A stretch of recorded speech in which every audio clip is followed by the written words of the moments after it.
hope that the administration, the Democrats here in the Senate, more broadly in Congress, would sit down and have a conversation with our negotiators on this to make sure that we're doing everything we can to secure a southern border that has become not only a humanitarian crisis, but clearly a national security crisis. Now is the time to fix it, and we have the solution.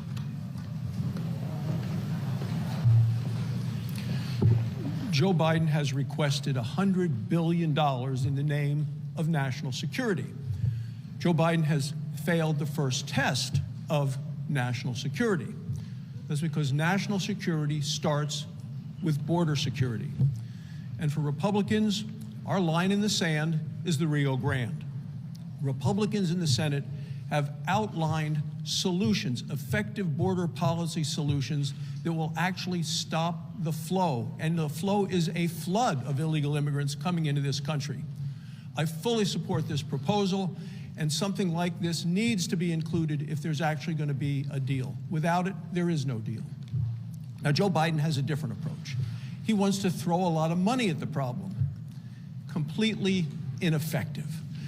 What do the Democrats want to do? The Democrats want to shovel money into sanctuary cities, New York and Chicago. They want to do direct payments to illegal immigrants once they get into the country. That does nothing to stop the flood of illegal immigrants, and it does nothing to stop the terrorism threats that continue to increase in our country. Republicans have continually gone to the southern border to talk to the Border Patrol. I was there again last week.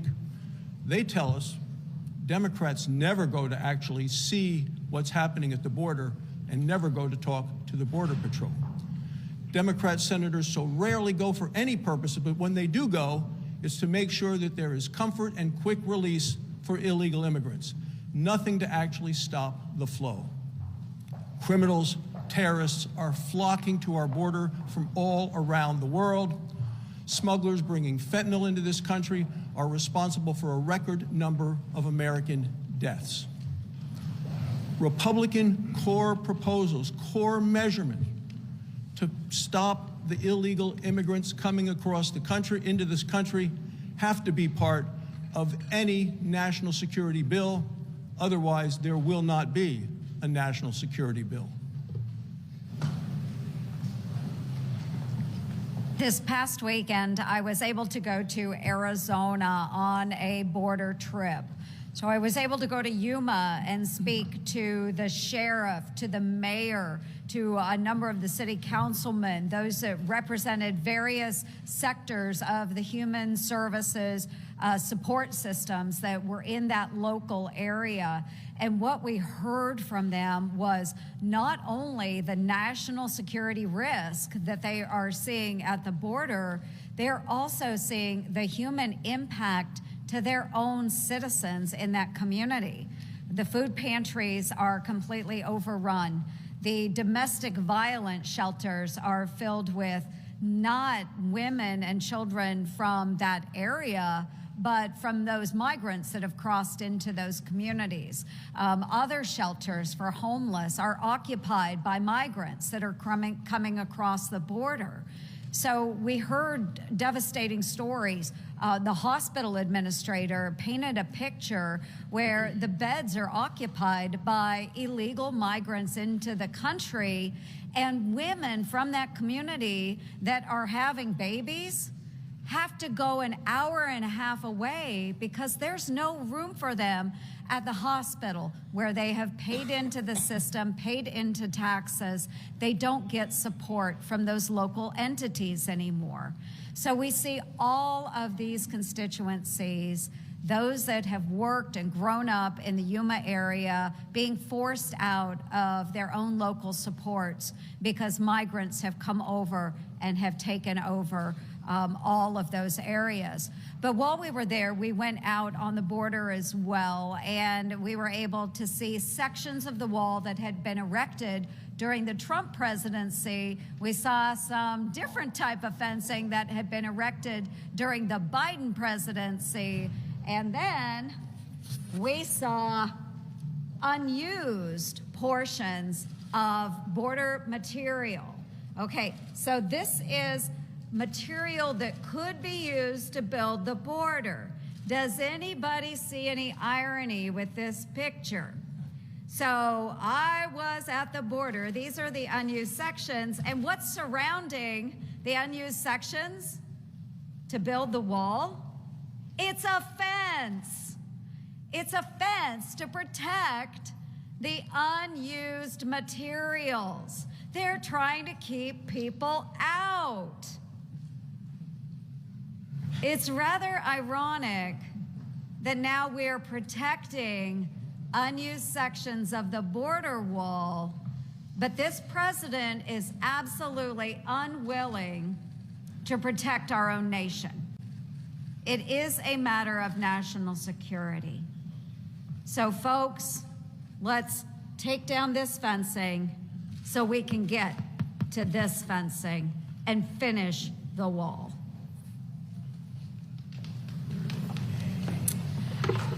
Well, I think we've heard a lot about the supplemental and support for Ukraine and Israel and Taiwan in terms of the weaponry and the armaments that we're sending, particularly to Ukraine. So on Monday, I traveled to Allegheny Ballistics Laboratory in Kaiser, West Virginia, where 1,600 people are making the Gimlers. They're making the Patriots. They're working with the David Sling. And a lot of other armaments, and where it's manufactured there to replenish what we've sent, but also to replenish our own national security. So I think it's important, and the leader has done a great job to emphasize this quite a bit, as have other members, that this supplemental not only goes to help and aid those in Ukraine and Israel if it comes down that way.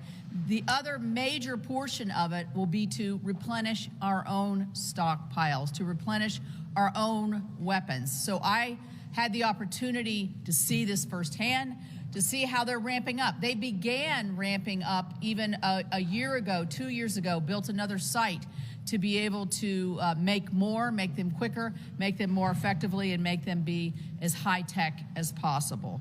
So supporting our allies means also supporting our men and women here at home who are working in facilities such as ABL and others around the country to make sure that we're a strong and ready country.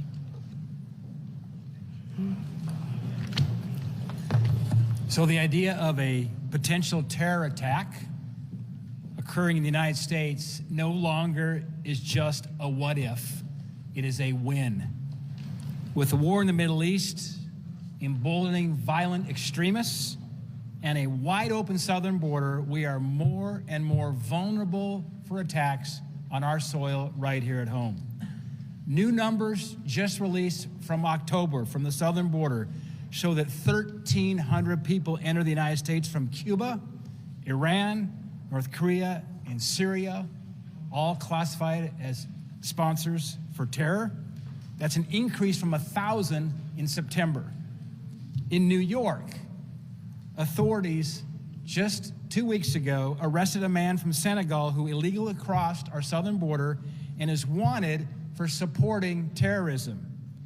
Biden's open border policies allowed him to cross into our country, be processed, and then released into our country.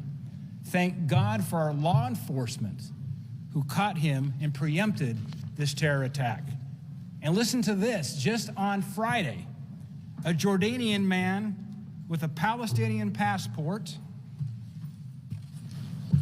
was detained on gun charges as a grave danger after talking martyrdom with others. This was reported just 3 days ago in USA Today.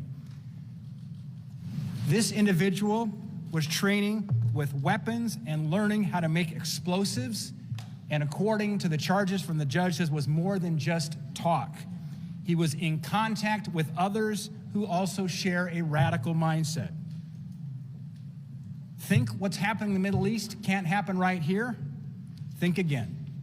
Enough is enough. Biden needs to protect our homeland. He needs to protect us on our southern border. Leader McConnell. Well, you get the drift.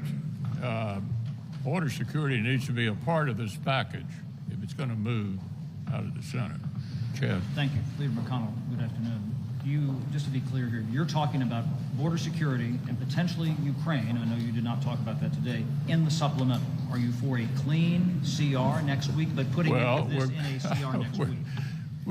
It ought to be up to the majority leader. I've been both. Majority is better to decide what he wants to move through the Senate.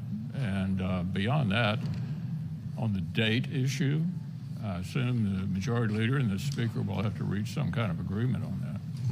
Mr. Leader, can you speak to this potential rules change to allow some of these military promotions to go through that's being floated by Democrats?